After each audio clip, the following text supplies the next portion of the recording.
If you're turning the page, you've been in office for 3.5 years. And Donald Trump has been running for office. But you've been the person holding the office. When did you first notice that President Biden's mental faculties appeared diminished? Joe Biden is not on the ballot. I understand. And but Donald Trump But is. you talked about it. And Donald Trump After George Clooney said within a few minutes of talking to President Biden at a fundraiser that he thought. So Brett Baier interviewed Kamala Harris for Fox News, and it was bad. It was much worse than I thought, and I'm going to do a thorough analysis, both in body language and a statement, of this train wreck of an interview. So much to unpack here, but a few let's say rules first. This is going to be a chronological analysis in the sense that we are going to see from beginning to end every single one of the questions and all the answers. The only parts that I have clipped, that I just cut away, is when Brett extended his questions too much. But every single word that Kamala Harris said is in here. Some of those parts are going to be quite boring, so for your viewing pleasure, I'm going to just play them at 2x speed, at twice the speed, sometimes 4 times the speed, so you're not gonna get, this is gonna be quite quick.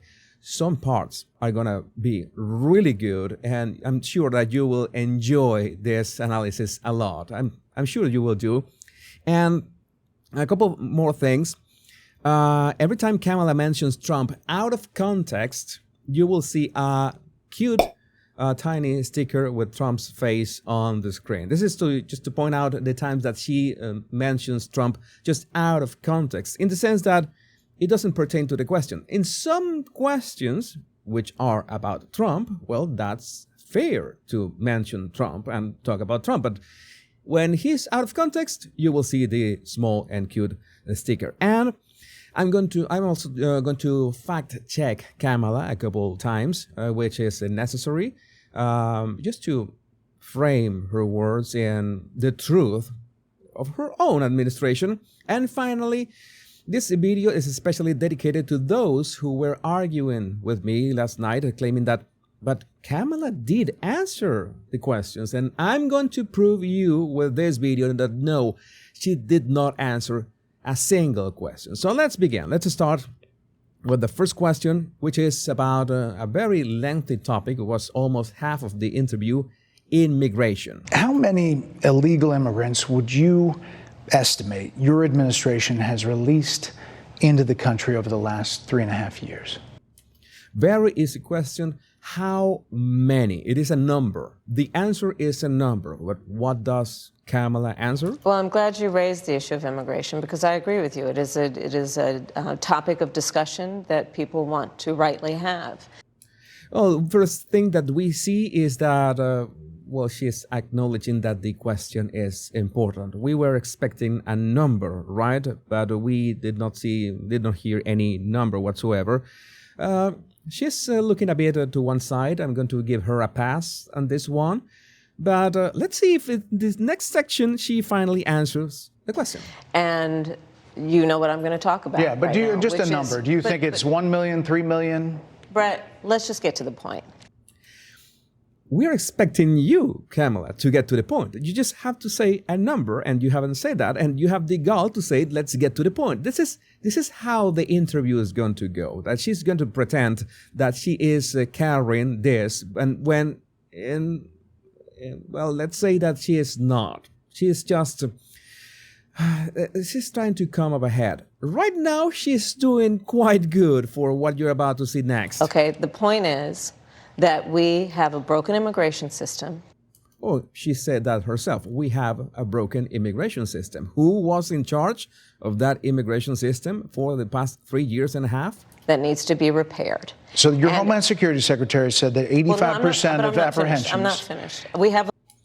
She tries to, well, command the interview like, I'm not finished. But the problem is that she hasn't answered the question. She's taking too long to answer. And well, you might say, Jesus, you have to give her some time. Maybe she's preparing her answer. You remember that we gave J.D. Vance the benefit of the doubt with the first answer he gave at the debate, and it was great.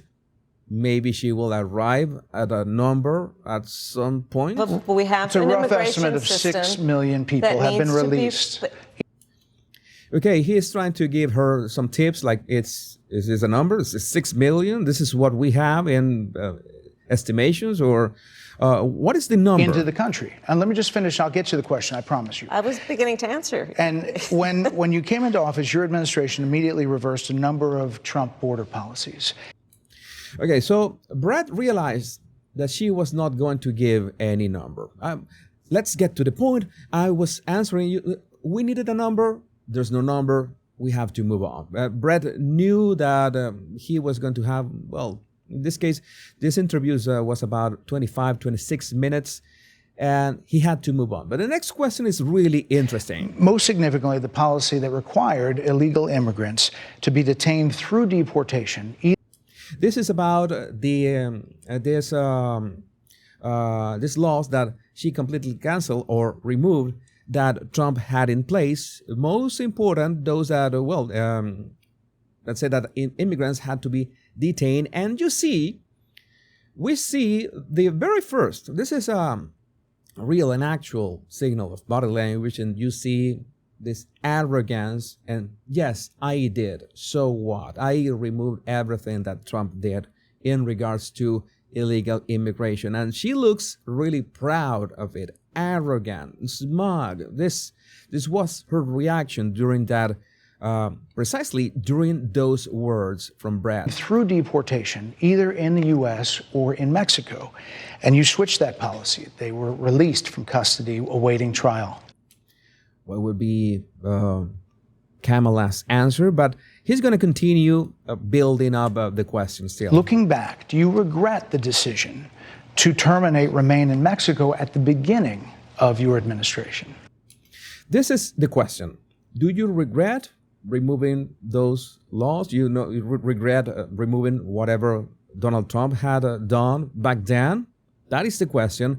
And let's see what she answers. The first part. At the beginning of our administration.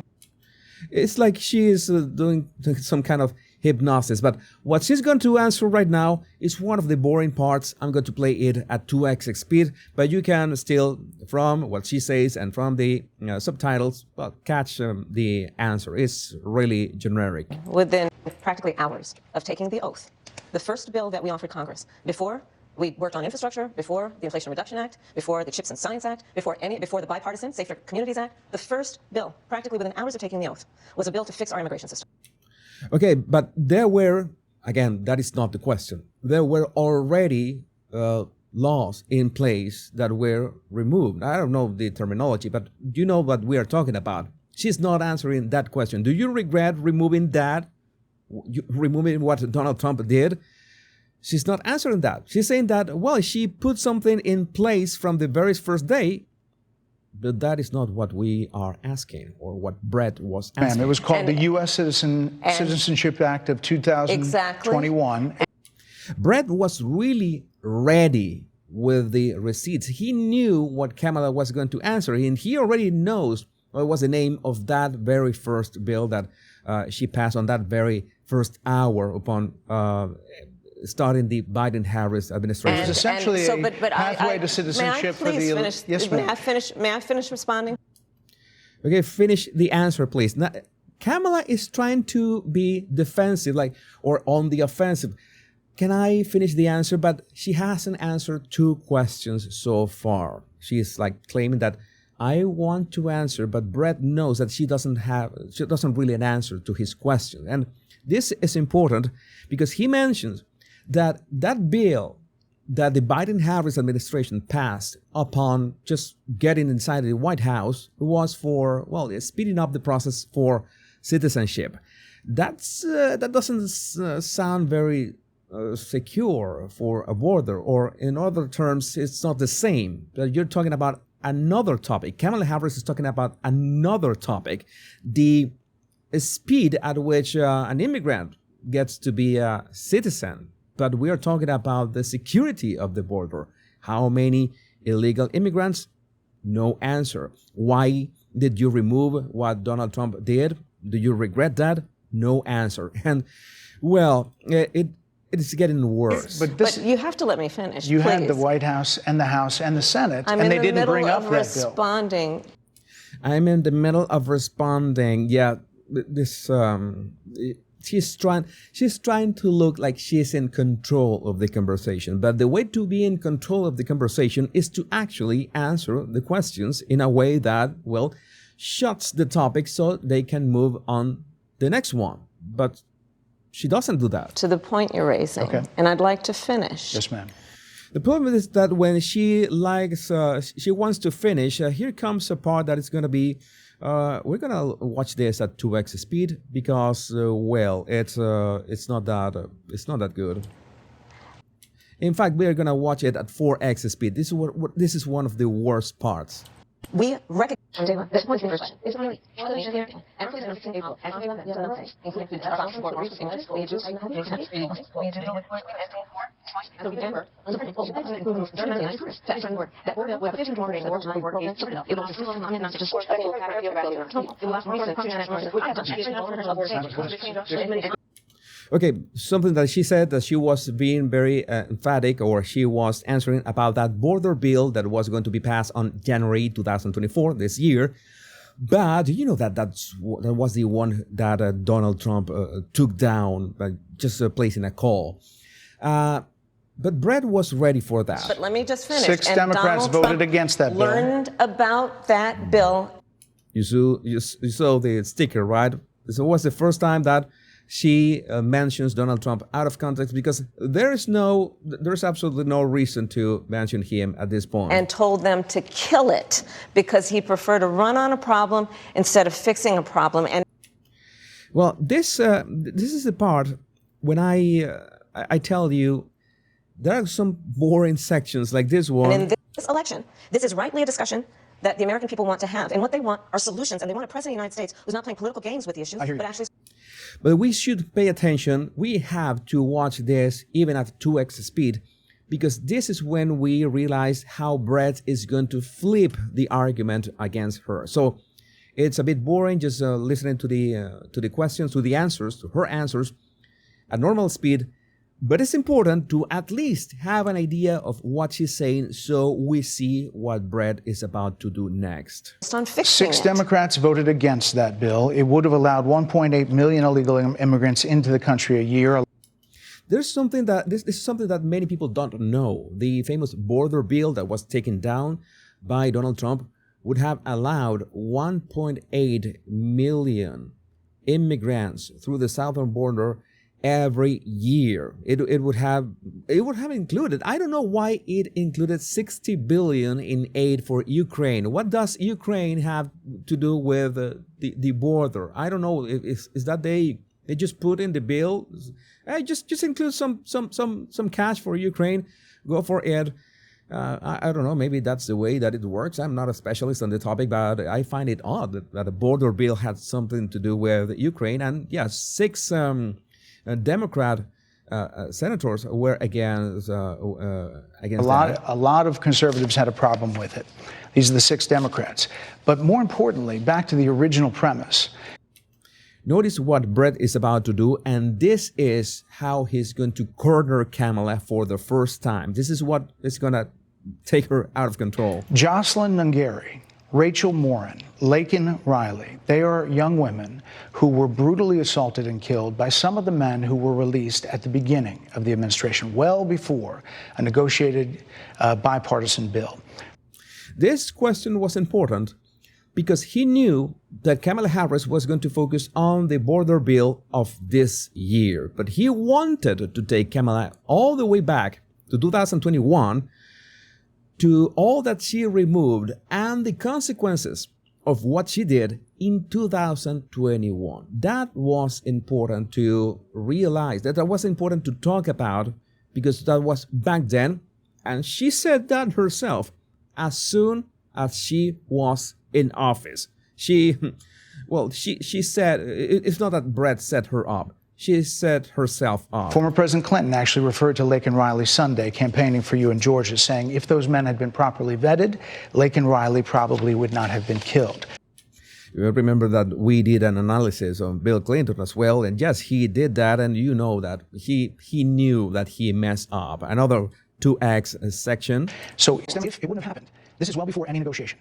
This is well before Donald Trump got involved in the politics. This is a specific policy decision by your administration to release these men into the country. So what I'm saying to you, do you owe those families an apology? Let me just Brett has to be very clear about this. This is not about the border bill of this year. This has nothing to do with Donald Trump. This is about the start of your administration and how these women and many more have been, have suffered these heinous crimes by just letting all these illegals coming in, because there's so many criminals out there and are not vetted. And Bill Clinton said that campaigning for Kamala. First of all, those are tragic cases. There's no question about that. There's no question about that. And I can't imagine the pain that the families of those victims have experienced. Okay, she's taking her time again, and she hasn't answered the question. We hope that she's going to answer the question at some point. What was the question? Oh yeah, if she regrets something about her decisions. For a loss that should not have occurred. So that is true. It is also true that if a border security had actually been passed 9 months ago. Notice that she switches back to her timeline to 2024.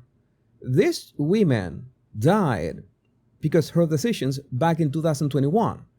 She doesn't acknowledge that. She doesn't take any responsibility. She just switches back to 2024 to keep talking about who. It would be 9 months that we would have had more border agents at the border, more support for the folks who are working around the clock, trying to hold it all together, to ensure that no future harm would occur. And this election in 20 days will determine whether we have a president of the United States who actually cares more about fixing a problem, even if it is not to their political advantage in an election, because there was a solution, Brett. Yeah, there was a solution, but the solution that you mentioned was in 2024. Brett was very clear about 2021. What happened back then? Another question that is not answered. We move on. Madam Vice President, it was a policy decision in the early part of your administration. I will let one of the mothers talk about it. Take a look. You know that Brett is really persistent. He goes back again. We're talking about the start of your administration, and it's not me who is going to say it. It's the mother of one of the women who were killed. Because of the Biden-Harris administration open border policies catch and release, they were enrolled in the Alternatives to Detention program. This meant that they were released into the United States. It was not even a full 3 weeks later that they would take my daughter, Jocelyn, Nungare's life. I believe the Biden-Harris administration open border policies are responsible for the death of my daughter. What do you think that Kamala is going to answer to that? Place your bets? That's the early days. He's very emphatic. The early days. And you see that Kamala is looking to one side like she's evaluating her life decisions. Maybe she was looking at the monitor where the video had been playing, but the video had already finished. I don't know, but she was trying to regain composure. What do I do now? Barack, save me. Joe, we are not doing it. So do you owe them an apology is what I'm saying. I will tell you that I am so sorry. Notice that he is talking and she is watching into the, he keeps staring into the distance. So do you owe them an apology is what I'm saying. I will tell you that I am so sorry for her loss. That's when she goes back to looking at Brett.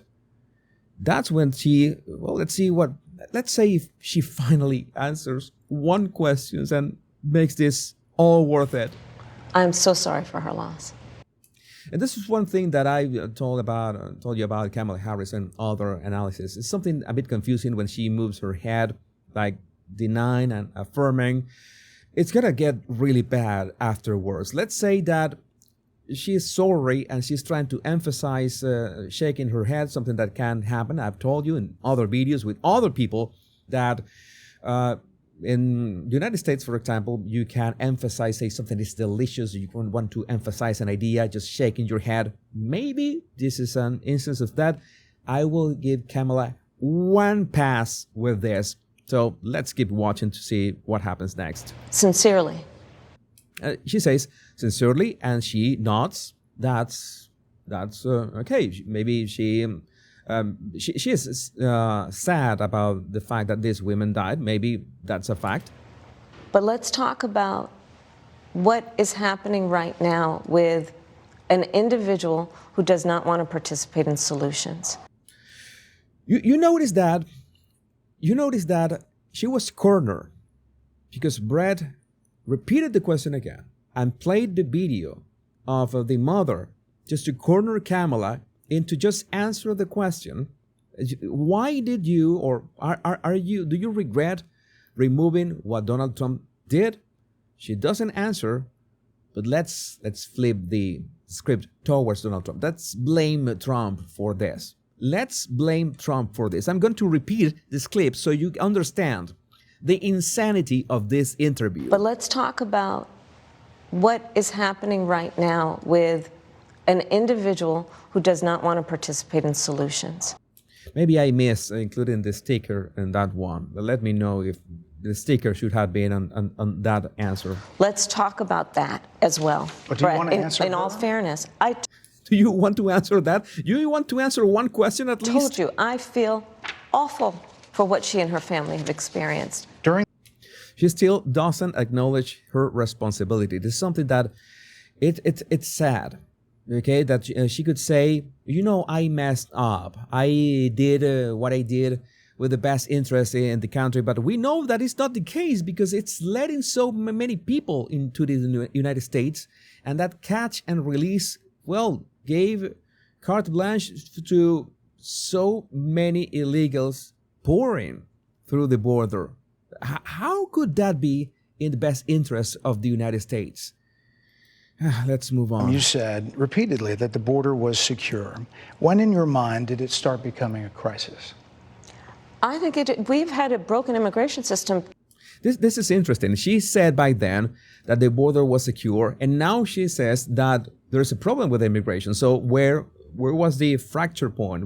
At which point of your administration you noticed that something was going wrong? Like Brett did his homework. That was just amazing. I think we've had a broken immigration system transcending, by the way, Donald Trump's administration, even before. Yeah, it's not my fault. It's not even Donald Trump's fault. It's way back. It's all the way to, I don't know, Abe Lincoln. And, well, there's another section, of a 2X section. This is quite quick. Let's all be honest about that. I have no pride in saying that this is a perfect immigration system. I've been clear, I think we all are, that it needs to be fixed. We need more. I was just down at the border talking with border agents, and they will tell you, and I'm sure I know you investigate and you are a serious journalist, they will tell you, we need more judges. We need to process those cases faster. We need the support for those cases that should be prosecuted. You know what would help to not have to process cases? To close the border, to not let people in the first place, so there would be no cases to process. That is being quite pragmatic. I don't know, and that would solve so many things. Why nobody thinks about this? It's going to get fixed, Brett. Well, that's how the system works. That's the premise of this question. But There were that's how the 90 system plus works. executive orders that were rescinded in the Sadly, Brad gives up at some point, and he has to move on to the next question. days. Many of those were Trump border policies. I'm not going to stay here because there's other things to talk about, but you frequently talked to the Border Patrol Union for support of that bipartisan bill, and they did. They supported it. But they also just endorsed Donald Trump and said, you've been, quote, a failure with border security. Why do you think they said that? And this is where the interview becomes interesting. We are around 8 minutes in, and let's see how Kamala Harris' answers began to transcend into the downright bizarre. I think they're frustrated, and I get it. They want support. They want support, and Okay, she says that they are frustrated, Border Patrol people, but they're frustrated with whom? If she's the border czar, she's acknowledging that, well, they are frustrated with her administration, whatever she's doing. But she's not going to say it explicitly. That just was a slip of the mind. that's what that border security bill would have done. These guys down at the border, these men and women, they're working hard.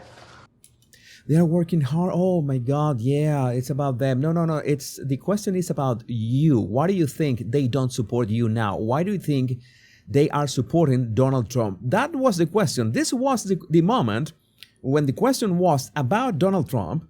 Why this officers or all these people are supporting Donald Trump and not you. Do you have a reason for They're that? working around the clock. I get it. Another 2x? There's a lot of people that look back at what you said in 2019 when you first ran for president, and there have been changes, and you've talked about some of them. When it comes to immigration, you supported allowing immigrants in the country illegally to apply for driver's license, to qualify for free tuition at universities, to be enrolled in free healthcare. Do you still support those?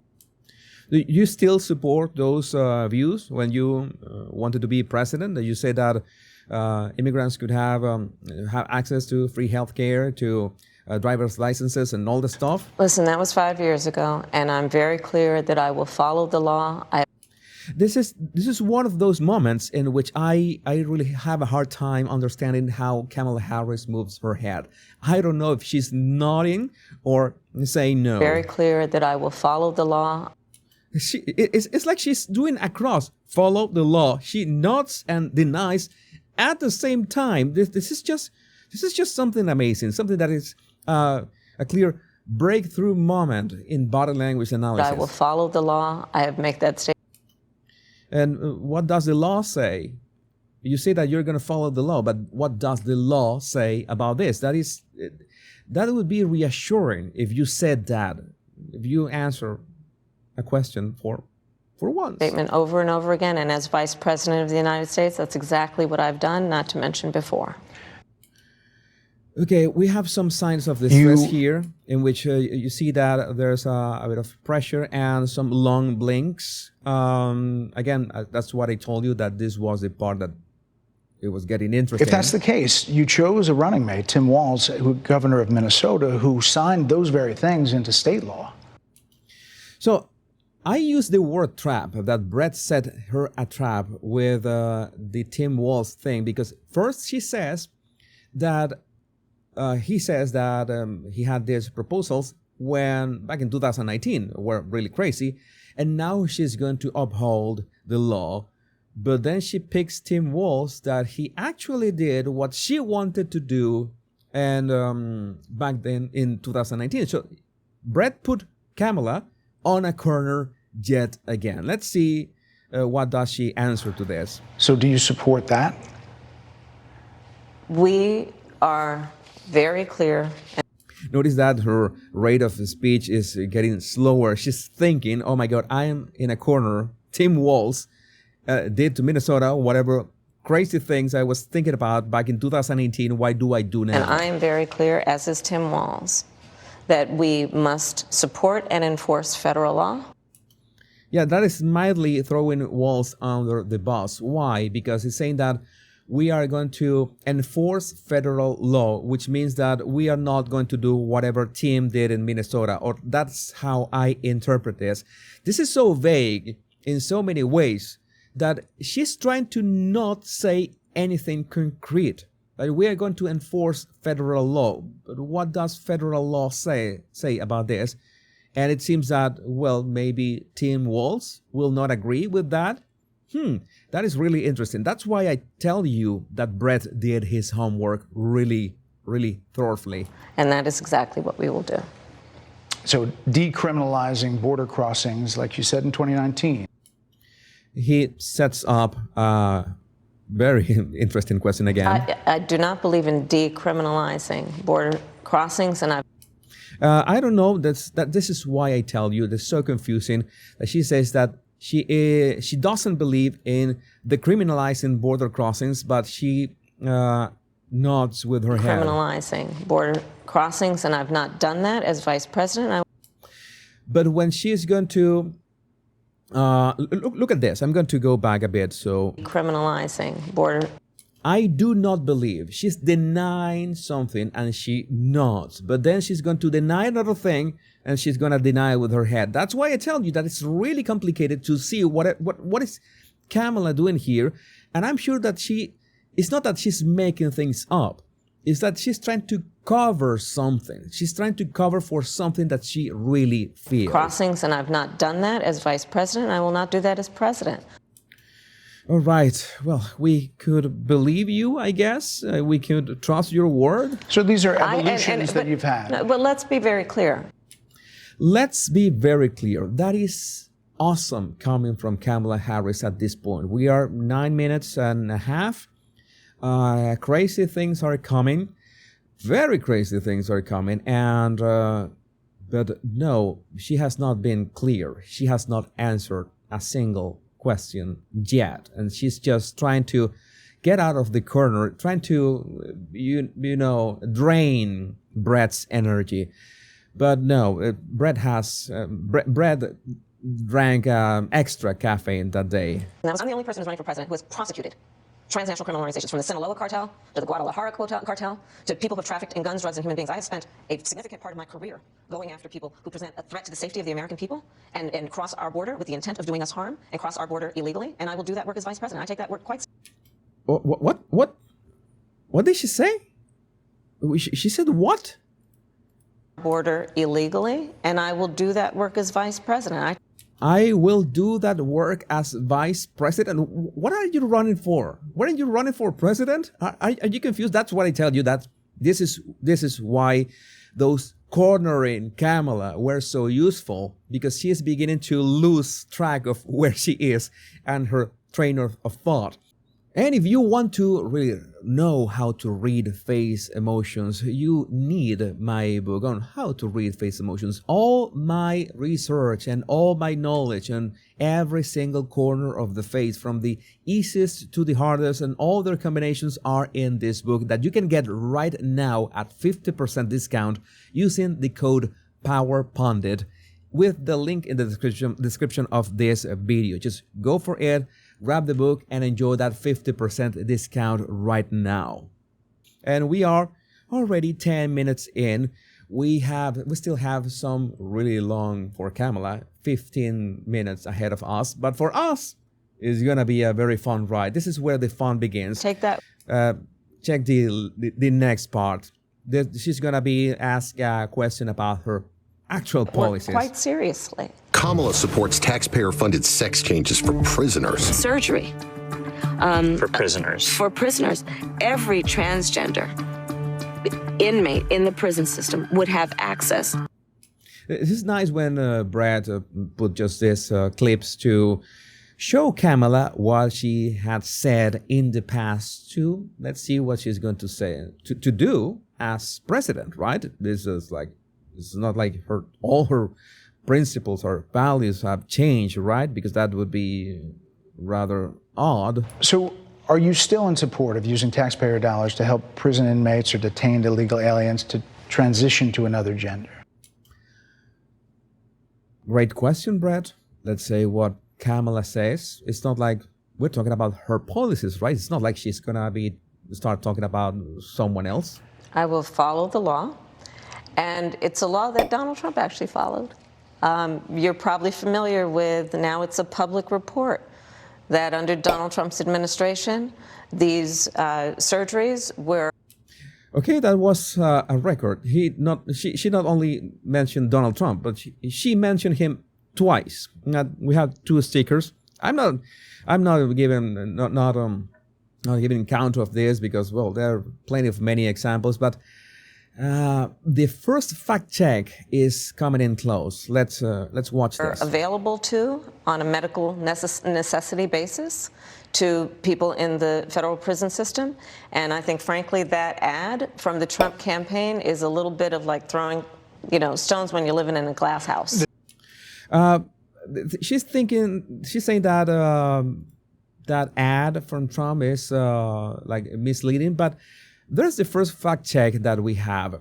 There was no such operation until 2022, long after Mr. Trump left office. Why would have it been that way, I guess?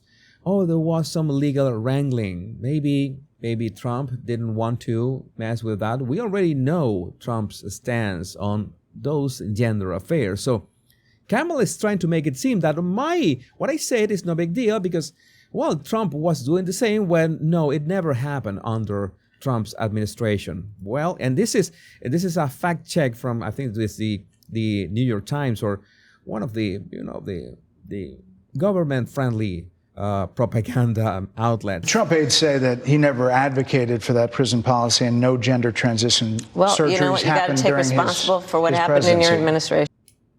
That is another huge gall answer. You have to be responsible for what happens in your administration. Brett just said that it never happened under Trump's administration. How can you be responsible for something that never happened on your administration? It happened on your administration. And Kamala says that. She says that with a straight face. I have to give it to her. Look at her. And she just said, you have to be responsible for what happens during your administration. I would like to talk with that confidence when I'm speaking nonsense, because I begin to mumble. I cannot do that. But I guess that she really knows how to do it. Let's watch it again. Take responsible for what happened in your administration. That face at the end is like, she won. Girl boss, you got it. You just nailed this in such a way that was such awesome part. Amazing. Yeah, no surgeries happened in this pregnancy. Brett repeats that. Responsible of what? It's in black and white. Would you still advocate for using taxpayer dollars for gender reassignment surgeries? I will follow the law. I will follow the law, and guess what? I think Donald Trump would say he did. You would have a say as president.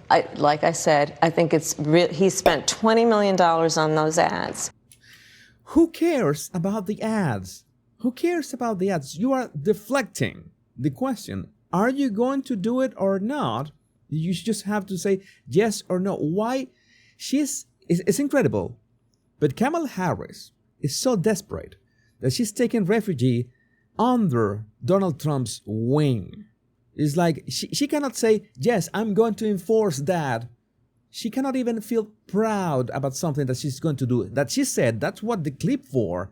But no, I'm going to do it, but Donald Trump did it as well. He did it as well. Is that presidential material? I don't think so. You have to be sure of your policies, what you're going to do. Not because, I'm going to do whatever. She claims that she's not Joe Biden. She claims that she's not Donald Trump. But now she's saying, yeah, I'm doing that, but Donald Trump did it as well. And no, that is not how presidency works, Kamala. I don't think that works that way. Trying to create a sense of fear in the voters because he actually has no plan in this election that is about focusing on the needs of the American people. No, I don't understand. I lost track of this. Okay, Donald Trump had some laws in place, or there were some laws in place, but now Donald Trump doesn't have a plan. Okay, maybe there are two different things. I need some ibuprofen. I have to warn you. Here comes a part that is going to be extra boring. I'm going to divide this video by chapters so you can skip this part. It's important in all cases to see what Kamala says. But after this very boring part, we are getting into the nitty-gritty, the most fun part, we could say the funniest part. Let's get this over with. Whereas, at $20 million on that ad, on an issue that, as it relates to the biggest issues that affect the American people, is really quite remote. And again, his policy was no different. Look at where we are, though. On plans for the American people, I'm offering a plan to deal with affordable housing. I'm offering a plan to deal with what we need to do to strengthen small businesses, which are the backbone of America's economy. I'm offering a plan that is about taking care of young parents and giving them the support they need. My plans for the economy will strengthen the economy, as have been reviewed by 16 Nobel laureates, Goldman Sachs, Moody's, and recently the Wall Street Journal, which have all studied our plans and have indicated my plans for our economy would strengthen our economy, his would make them weaker, would ignite inflation, and invite a recession by the middle of next year. Those are the facts. Why do you think more people say they trust him on the economy than they trust you? Okay, wait a second. This was important. Hold up. This question was important from Brett, so we can realize what she was going to say. Why next. do you think more people say they trust him on the economy than they trust you? There's another question. That's another question that she had the opportunity to answer. Why do you think more people trust Donald Trump on the economy than they trust you? And we can just watch this at twice the speed again. I think that when you look at an analysis of our plans for what we would do as President of the United States, it has been clear to those who study and understand how economic policy works that moving forward, because I do believe the American people are ready to turn the page on the divisiveness and the type of rhetoric that has come out of Donald Trump. People are ready to chart a new way forward, and they want a president who has a plan for the future and a plan that is sound and will strengthen our country. My plan for the economy does exactly that. His plan would be, again, to give tax cuts to... Okay, she hasn't answered why so many people is so, in line with Trump. She did not answer that. Millionaires and the biggest corporations in our country and blow up our deficit. It's interesting you said turn the page, Madam Vice President. You were asked on 2 different shows last week what, if anything, you would do differently than President Biden. Here's what you said. Here's what you say. This is where the fun begins. Would you have done something differently than President Biden during the past 4 years? There is not a thing that comes to mind in terms of, and I've been a part of most of the decisions that have had impact. Under a Harris administration, what would the major changes be, and what would stay the same? Sure. Well, I mean, I'm obviously not Joe Biden, and so that would be one change in terms of. But also, I think it's important to say, with, 28 days ago, I'm not Donald Trump. Okay, we already had seen those clips in other analysis, but well, then begins this. So, you're not Joe Biden, you're not Donald Trump, but nothing comes to mind that you would do differently? Let me be very clear. My presidency will not be a continuation of Joe Biden's presidency. All right. This is what you said on the clips. We are just asking, what would you do differently? And she just said, it's not going to be the same. You already said that. And Brett already shown 2 clips where you said that. And you cannot say one thing that you're going to do different from Joe Biden. And she really thinks that she's nailing this. Look at her face. She really believes that she is nailing this question. Only this question. But, oh my God. And like wait a second. Every new president that comes in to office, I will bring my life experiences, my professional experiences, and fresh and new ideas. I represent a new generation. Yeah, but we want to know what are those new ideas. You want to bring fresh ideas. That is great. What ideas are those? It would be so easy to just say them, just mention them, and no, she doesn't. I, for example, am someone who has not spent the majority of my career in Washington, D.C. We are grateful for that. Thank God. I invite ideas, whether it be from the Republicans who are supporting me, who were just on stage with me minutes ago, and the business sector, and others who can contribute to the decisions that I make about, for example, my plan for increasing the supply of housing in America and bringing down the cost of housing, addressing the issue of small businesses, which is about working with the private sector to bring more capital and access to capital to our small business leaders, including my plan for a $25,000 down payment assistance for first-time home buyers, and for small businesses extending the tax deduction from $5,000 to $50,000. We've heard a lot about those plans in recent days. Your campaign slogan is a new way forward, and it's time to turn the page. So this is time to turn the page again. Which page are we talking about? And my body language buddies, this is where we are entering the uncharted territory into the mind of Kamala Harris. You came here for this, and you will enjoy it. You've been vice president for 3.5 years. So what are you turning the page from? Well, first of all, turning the page from the last decade. The last decade, is that to include some person that comes to mind? In which we've been burdened with the kind of rhetoric coming from Donald Trump that has been designed and implemented to divide our country and have Americans literally point fingers at each other. Aren't they the ones who call MAGA a cult? Aren't they the ones who are dividing the country with racism again, with gender differences, with every single idea, crazy idea they have to divide people in the United States? This is just baffling. This is just baffling. And after this 2X section, there comes my favorite part. Approach to leadership that suggests that the strength of a leader is based on who you beat down instead of what we all know. The strength of leadership is based on who you lift up. The strength of an American president, which is one who understands that the vast majority of us have more in common than what separates us. That is turning the page. That is about turning the page on rhetoric that people are frankly exhausted. Okay, this is it. My favorite part. More than 70% of people tell the country is on the wrong track. They say the country is on the wrong track. Yeah, 21% said that the country is going in the right direction, and 79% is going in the wrong track. Let's see how it goes. If it's on the wrong track, that track follows 3.5 years of you being vice president and President Biden being president. It is logical. It is a very logical question. Nobody is cornering Kamala Harris anymore. It's a fair question. What is Kamala's answer? If you're turning the page, you've been in office for 3.5 years. And Donald Trump has been running for office. What? What does it have to do with people right now, 79%, saying that the country is going down the drain, and you have been in office for 3.5 years, and somehow the answer is that Donald Trump is running for office? It's like her brain just collapsed at that moment. It did not register anymore. We are 16, almost 17 minutes into the interview. We are still 8 minutes to go. And her brain completely collapsed. Because that was the oddest, the strangest answer to that. I don't know. But you've been the person holding the office. You've been the person holding the office. And this is when she begins to, panic. She actually panics, and this is hands down the climax of the interview. Come on. Madam You Vice and I President. both know what I'm talking about. You and I both know what I'm talking about. I actually don't. What are you talking about? What I'm talking I actually don't. What are you talking about? No, we have no idea what you're talking about, Kamala. about is that over the last decade, But you're people the have lever of become. power. But listen, over the last decade, it is clear to me.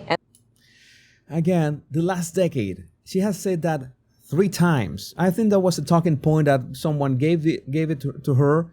When you feel cornered, talk about the last decade. So whatever failures of yours are mixed with again, it's trying to hide behind Donald Trump's wing. Oh my God, let me hide here. I don't want, even if her policies, what she wants to push, or the mistakes that she has made, she wants to make it murky. Last decade. What is this? Let's go back all the way to, even to Obama, I think. And certainly the Republicans who are unstable with me, the former chief of staff to the president, Donald Trump, former defense secretaries, national security advisor, and his vice president, one, that he is unfit to serve, that he is unstable, that he is dangerous, and that people are exhausted with someone who professes to be a leader who spends full time demeaning. I'm going to let her keep talking. And engaging in Yeah, she's saying that personal grievances, but she's attacking. All this have been personal attacks to Trump. She hasn't talked about the outcomes of his policies for some reason. That's the first thing that I would do. If I was trying to win over an opponent, I will study their policies and what failed and what did not. Not attacking Donald Trump's policies and the outcomes only means one thing, that the policies worked. There's nothing to attack. So all we have left to do is to attack the man, the entity that is represented by Donald Trump. That is the only thing that she can attack, and that's what she does it repeatedly. Grievances and it being about him Madam instead Vice of President, the American people. People are tired of that. If that's the case, why is half the country supporting him? Why is he beating you in a lot of swing states? Why, if he's as bad as you say, that half of this country... Notice that Brad, even if we're talking about 17 minutes, 18 minutes, he's being really patient about Kamala. He knows that when she doesn't answer the questions, she hasn't done so far, more than 15 minutes, almost 20 minutes, and she hasn't answered one single question on point. She has talked about some of her policies. That's okay. But what she was saying at that moment did not match the question that was being asked. That's why I tell you, she never answers the questions. And she is beginning to crumble in front of our own eyes. Is now supporting this person who could be the 47th president of the United States. Why is that happening? Why is that happening? Why so many people are with Trump? This is an election for president of the United States. It's not supposed to be easy. I know, but it's not supposed to be. This is the part where Barack Obama hit his head against the wall for the 10th time and the hardest time. I mean, this is the worst possible answer that she could have given. And I am going to play devil's advocate and tell you, if I was Kamala Harris, what she should have answered here. Why is this answer so bad? Why is this answer so bad? This is a presidential race. This is for president of the United States. This is not supposed to be easy. It means she's acknowledging She's acknowledging that she's falling behind. She's acknowledging that Donald Trump is powerful. She's acknowledging this is a very tight race. She's acknowledging that. She's acknowledging that she's desperate. You don't do that. There's so many ways. Why are so many people? The question was, why are so many people behind Donald Trump, wanting to vote for Donald Trump? You know what was the answer to that? And I'm going to play devil's advocate. You mentioned Project 2025 again. Oh, because people have been misled by the true nature of Donald Trump, and he wants to do Project 2025 and such and such and such. That would have made sense. I'm sure that Barack practiced that with her, and she gave the worst possible answer. She not only did not let's say, attack Trump this time when she should have attacked him, she is conceding defeat, that she's falling behind. This was just baffling, and just, you see that she doesn't know, she doesn't have a clue what to do next. She is completely destroyed, and we still have, like 7 minutes ahead of us. Oh, but it's not supposed to be, it is not supposed to be a cakewalk for anyone. So are they misguided, the 50%? Listen, are they stupid? It's like Brett is answering the question for her. Brett is showing mercy. Madam Vice President, let's say if you can understand this, and maybe the people who are voting for Donald Trump are misguided, and she even says, God, I would never. He even says that are they stupid? But the misguided was a tip. He was giving Kamala some kind of branch of help. Can you can say that they are, you can say that they are being misguided, misled, lied to, go ahead. It was a merciful moment from Brad, because it was a bloodbath. And what did Kamala say? Say that about the American people? And in fact, if you listen to Donald Trump, if you watch any of his rallies, he's the one who tends to demean and belittle and diminish the American people. Notice that he said that you think that that people are stupid following Donald Trump, and then Kamala switches the topic to that. Oh, I would never say that. It's Donald Trump who says that. But she never answered the question as to why there are so many people wanting to vote for Donald Trump, or already voted for Donald Trump with mail-in ballots. But this gets, if you don't believe that this can get worse, it gets worse. He's the one who talks about an enemy within, an enemy within, talking about the American people. Notice that the pitch of her voice is changing, is higher. The enemy within. It's that is a bit of nervousness. She is just losing it. She's trying to, let's say, regain composure, and this is when she makes one of the worst mistakes in this interview. Suggesting he would turn the American military on the American people. So I want to say something about this, and this was thanks to Military Arms on X. This is a perfect example of the lies Harris tells. This is a flat-out lie, and I'm going to show you this is a very strong fact check and a very dangerous fact check. And if you're a citizen of the United States, you better pay attention to this part of this analysis. She is accusing Trump of wanting to turn the U.S. military against the American people. He has made no such effort. However, this week, Harris' administration did just that. Her Department of Defense authorized the military to shoot Americans. And we need to look at this. I'm going to read this because this is critical. It looks boring, but it's really important, this, for whatever is going to happen on November 5th and the days after the election.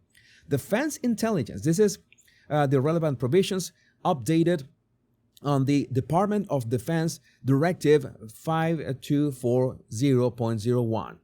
Defense intelligence components may provide personnel to assist a federal department or agency, including a federal law enforcement agency or a state or local law enforcement agency when lives are in danger, in response to a request for such assistance in accordance with the following approval authorities.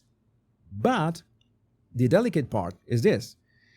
assistance in responding with assets with potential for lethality, or any situation in which it is reasonably foreseeable that providing the requested assistance may involve the use of force that is likely to result in lethal force, including death or serious bodily injury.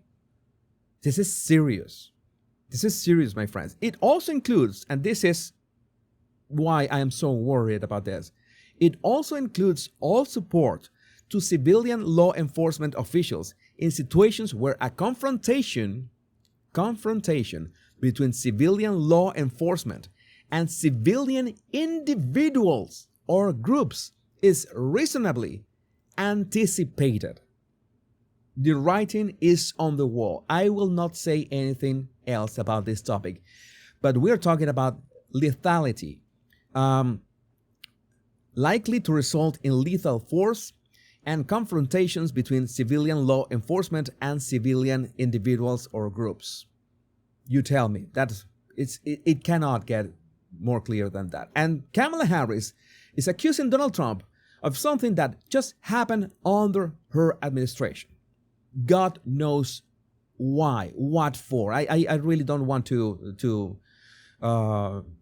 get into that topic, but it's something that has to be addressed. It has nothing to do with body language, but I needed to make that fact check so you are aware of what could be coming. We asked that question to the former president today. Harris Faulkner had a town hall, and this is how he responded.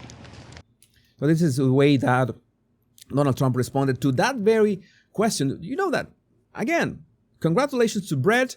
You're one of my favorite journalists right now. You did your homework and you just were such a savage that I cannot describe this. I heard about that. They were saying I was like threatening. I'm not threatening anybody. They're the ones doing the threatening. They do phony investigations. I've been investigated more than Alphonse Capone. He was the greatest gangster. No, it's true. No, but think of it. It's called weaponization of government. It's a terrible thing. So what does Kamala Harris say about that?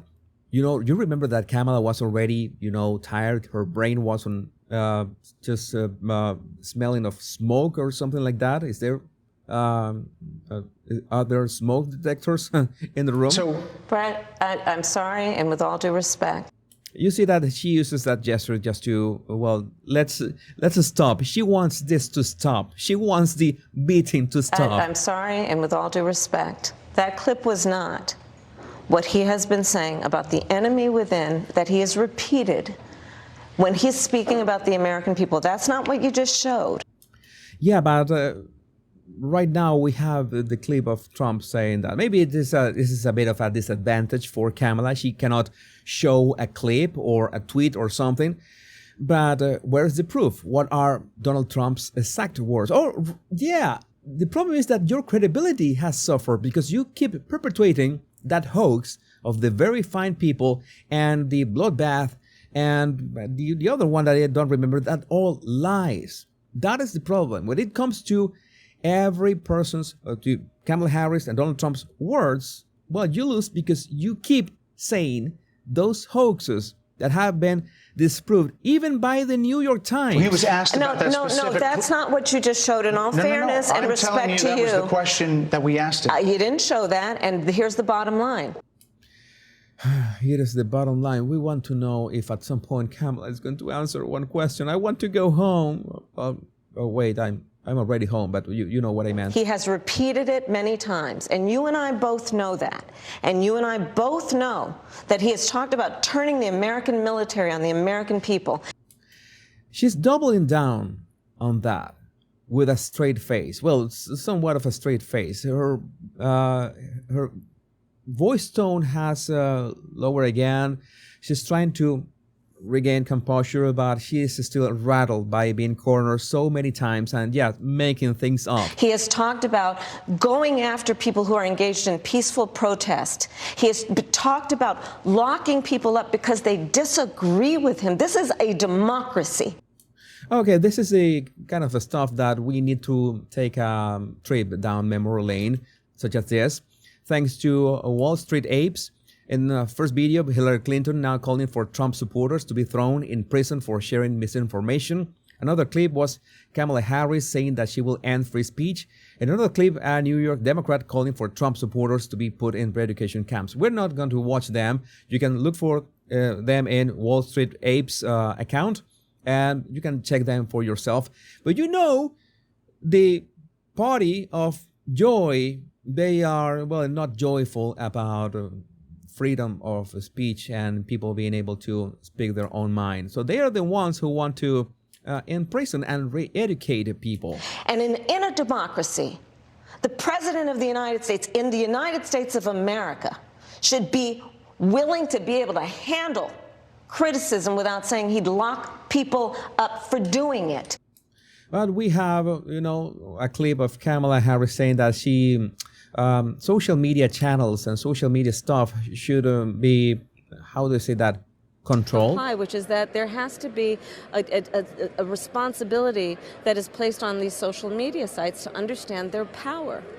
They are directly speaking to millions and millions of people without any level of oversight or regulation. And that has to stop. All right, that has to stop. And how are you going to stop it? I better not ask that question. I don't want to know the answer to that question. But that's one of the few 2X sections left. And this is what is at stake, which is why you have someone like the former chairman of the Joint Chiefs of Staff saying what Mark Milley has said about Donald Trump being a threat to the United States of America. He's quoted in the Bible book that way, yes. Let me ask you this, Madam Vice President. You call Donald Trump... Okay, ya. Vamos a la siguiente parte, que es... I'm so disturbed. I began speaking Spanish like out of the blue. It's like I'm also trying to regain composure of that. It's my brain is collapsing. I just slept 3 hours making this analysis. You call Donald Trump... he's misguided. You say now he's unstable. He is unstable, Brett. He's not well. You say he's mentally not stable. You know what Brett is about to do, right? You very well know what Brett is about to do. He's about to unleash the question. He's not stable. Let me ask you this. You told many interviewers that Joe Biden was on his game, that ran around circles on his staff. When did you first notice that President Biden's mental faculties appeared diminished? Oh, yes, she set her up. That was a complete setup, a trap. Let's talk about, Donald Trump's mental decline that you have claimed so many times. Let's talk about Joe Biden, by the way. What does Kamala say?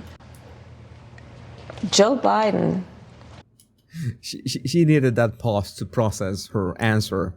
I have watched from the Oval Office to the Situation Room, and he has the judgment and the experience to do exactly what he has done in making very important decisions on behalf of the American people. Notice how, she is claiming that Joe Biden was in perfect mental condition. We know that that's not true, and that we know that that's another lie. So maybe she is answering the question, but she's answering that with a lie. I don't know if that applies as an answer. No concerns raised? Brett, Joe Biden is not on the ballot. I understand. And Donald Trump but is. You talked about it. And Donald Trump After George Clooney said within a few minutes of talking to President Biden at a fundraiser that he thought this was not the same Joe Biden. It's unhinged. It's unhinged. We're talking about Joe Biden. The question is about Joe Biden. Why can't you answer the question about Joe? Why did Joe do to deserve this? That we saw on the debate stage. Donald Trump is on the ballot. I understand. You met with him at least once a week for 3.5 years. You didn't have any concerns? You didn't have any concerns. You see the smugness on Kamala's face. You see that you're really doing this. This is body language of smugness. Are you really going to do this, Brett? I'm going to destroy you. You and your family. I know where you live. This is a mafia attitude. You didn't have any concerns? I think the American people have a concern about Donald Trump, which is why the people who know him best. Yeah, I quit. Do you have any concerns about Joe Biden? No, the concerns are about Donald Trump, not only mine, of the American people. You cannot win with this woman. Including leaders of our national security community have all spoken out, even people who worked for him in the Oval Office, worked with him in the Situation Room, and have said he is unfit and dangerous and should never be president of the United States again, including his former vice president, which is why the job was open for him to choose another running mate.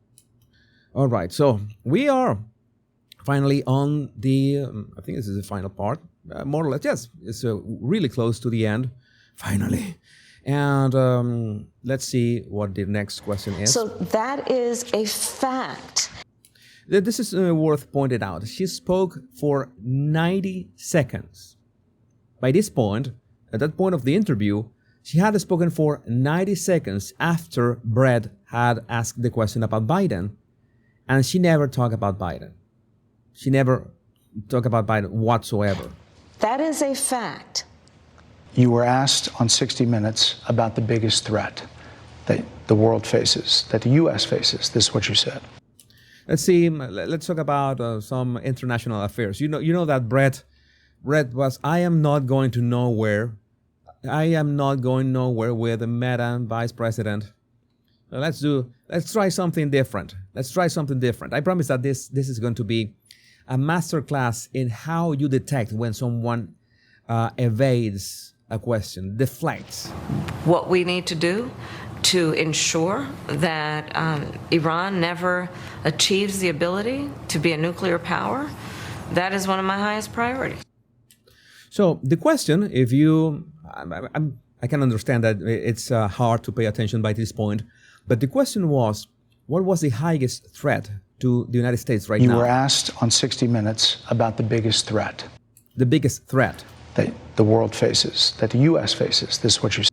The U.S. faces, okay? And, well, you as the president of the United States, you have to be clear and aware of which one is the greatest threat, especially to the United States first and then the world. If that's the case, what do you say to critics who look at the actions of your administration and say you're not acting like Iran is the #1 threat? You realize that what she said on the 60 Minutes was Iran was her highest priority. Why Iran, and why haven't you done anything about Iran if Iran is your priority? That's what I tell you, that you have to compare actions versus what people say. People can say anything, but what were the actions? How is the behavior? What is the record? Well, I will tell you most recently, whether it was in April or in October, and then you notice that her rate of speech is slower, so she's not really sure that what she's saying right now. Several hours on each occasion that Iran posed a threat to Israel. Okay, we're talking about Israel this time. All right. Okay. Well, that's nice, worrying about Israel. But the original question was the United States and the world. And now you're talking about Iran. Nice. But then you talk about Israel. Like how big is Israel in regards to the world? And I understand that Israel and the United States are allies. But don't you think that you should start in terms of not Iran, but something bigger, like China or something like that? I was there, most recently in the Situation Room, in the most recent attack. So she's talking about the conflict between Iran and Israel, and the question was about the world and the United States. It's a bit. Yeah, it's not even at 10% of the answer. Working with the heads of our military and doing what America must always do to defend and to support Israel in its requirement to defend it. So, oh my God, this is we are. It's Brett was ready, more than ready to go home, but we had a last surge of Trump derangement syndrome right at the end, after this 2X section. Requirement to defend itself and to give American support to be able to allow Israel to have the resources to defend itself against attack, including from Iran and Iran's terrorist proxies. And why does she keep talking about Israel? and my commitment to that is unyielding and unwavering. Critics who say that you either relaxed or failed to enforce sanctions on Iran, allowing all of this money to flow in. Yeah, you haven't enforced those sanctions on Iran, and the money keeps flowing. How do you justify that? And yeah, you can imagine how it is justified. Iran, like Let's go back to Donald Trump. Let's go back to Donald Trump. Oh my God. Who pulled out of a deal that would have actually put Iran in check. The estimates and then in billions. It was during Donald Trump's that administration go towards that the Iran regime. That we had. I really congratulate you if you have arrived here, because yeah, my own brain is already turned to a mush. You know that I don't do any scripts anymore, and I'm doing this in one take, and well, it's hard. An American military base that was attacked, where American soldiers suffered traumatic brain injuries, and Donald Trump dismissed them as headaches. That is not true. That is another hoax. Not to mention how Donald Trump has treated and talked about America's military and military service people, calling them suckers and losers. That is another hoax. This is all that Kamala had. I promise. There's only 1 minute left. Only 1 minute left. You can do it. You can do it with me. Hamas has diminished and Houthis. The significance. We're talking over each other. I apologize. Well, she still has not answered who's the U.S. worst enemy or the world's worst enemy. But not Iran. Or maybe there's a conflict between Iran and Israel. That is one thing. Israel is an ally of the U.S. That is one thing. But not a real answer. I would like that we would have a conversation that is grounded in full assessment of the facts. Well, which facts? You have been eluding the facts, denying the facts for 25 minutes. And we are on the verge of extinction, thanks to you. Which includes, I think this interview is supposed to be about the choices that your viewers should be presented about this election, and the contrast is important. Yes, ma'am. And on the subject of Iran, I am offering what should be an important contrast that is presented for folks to make a decision that they feel. Look at what the administration did and say. She didn't say anything. Madam Vice President, they're wrapping me very hard here. I hope you got to say what you wanted to say about Donald Trump. There are a lot of things There's that more to say. I have more to say. She has much more to say about Donald Trump. My God. I think that was maybe not the worst line, but if the interview had gone longer, she would have kept talking about Donald Trump. Now you know things that people want to learn about you and your policies, and that's why. Yeah, we want to know about you and your policies. Why do you keep talking about Donald Trump? Are you in love with Donald Trump or something? I invite everyone to go to KamalaHarris.com, and you will see that I have 80 pages of policies.